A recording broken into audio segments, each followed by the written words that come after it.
Hello, my name is Nipin, and in this video, I will talk about how to understand and improve the safety culture in our organizations. This methodology, referred to as MiProfile, is based on the social psychology of risk, meaning how do people make decisions in groups, large and small. All surveys, including safety culture surveys, follow a methodology, and they are based on a philosophy. It is another thing that the philosophy is rarely declared or made transparent. We give people a survey questionnaire and we give them the time to think and respond. So it's a rational exercise, a reasoning exercise. People, in turn, think carefully when they respond and often tell us what they think we want to hear. In that sense, it is political too. Next, we collect the data, analyze this data, and then present the results. So in a way, it is a mechanistic exercise based on extracting the data and processing information. Well, that's all good, and it is a survey, but not a safety culture survey, and certainly not a culture survey. Maybe a system survey. But there's another way of looking at the safety culture, which is what is it that people believe deep inside? How can we bring to surface what people believe implicitly and unconsciously? When the unexpected happens, accidents, incidents, a novel situation, a surprise, or a turbulence, how do our unconscious beliefs influence our decisions? Safety culture can be best understood and improved when we come to know what is it that people believe. Now, there are many ways to understand beliefs, and here's just one framework.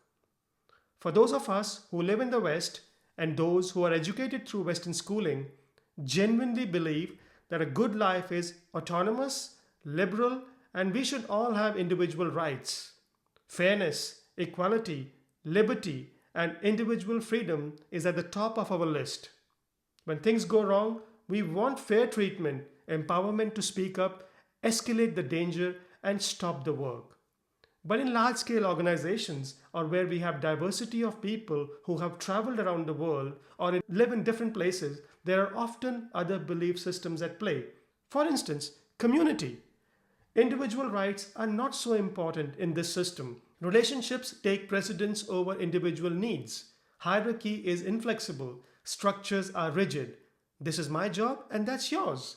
Women are treated unfair and those in ranks and positions expect to be called sir. So strong is the community that despite repeatedly telling people follow the procedures, when their mate collapses in an enclosed space, they will go to protect that person even if it means putting their own lives at risk. Community comes first, leaders eat last. And then there is divinity as a belief system. The ultimate word comes from God. God is everywhere. Captain is God. Customer is God.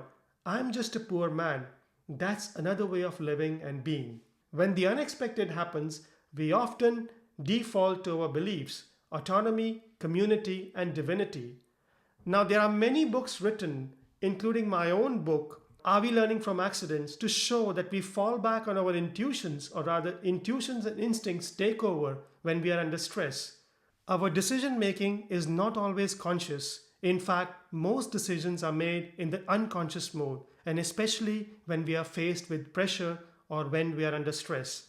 You can read all about the embodied mind, or what we refer to as one brain and three minds in social psychology of risk.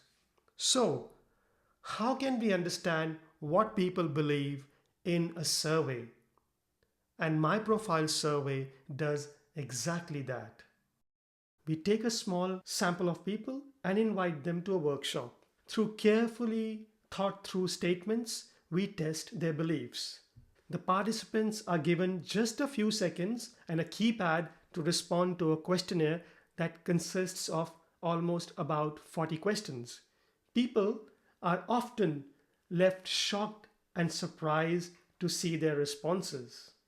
The MiProfile survey is not just a survey, it's an exercise in experiencing how human beings make decisions under pressure and how our unconscious beliefs come to surface within a fraction of seconds. The workshop results are then combined with large-scale survey to test the patterns within the organization. The survey exercise generates individual reflections and group discussions because we pause after every question, which means the quantitative is then combined with the qualitative to get a very robust understanding. The survey design examines sense-making, implicit knowledge, which is gut knowledge, and cognitive dissonance in the group, meaning how far will a group of people hold to their beliefs when they are put under pressure, and how can we bring those beliefs to the surface. Altogether, we are testing 10 key areas in this survey design. First, leadership. How is risk and safety actually spoken? Preparedness. How does the organization manage the unexpected? Influences. How do leaders and top managers react to emotional triggers? Vision. How do the leaders perceive the difference between morally right and morally wrong? Priorities. Is there a difference between what people say and what they do, i.e. congruence? Capacity. Do leaders really take care of their people? That's social resilience. Competence, which is, does the organization believe in investing in the training and development of its people? Action. Watching people's behaviors, thinking and practice, the notion of discipline, fairness, and justice within the organization. System. To what extent the organization is run as a flexible or a rigid organizing system. Now, it has to all come together, so the survey questionnaire is carefully designed to incorporate flow, which is testing how far people work in automatic mode without thinking, cross-referencing and cross-validating as we go through the survey, meaning do people really hold to their beliefs even when we reframe the question? And most importantly, do people really say I'm undecided when they are put under pressure? So it's a consistent methodology all the way.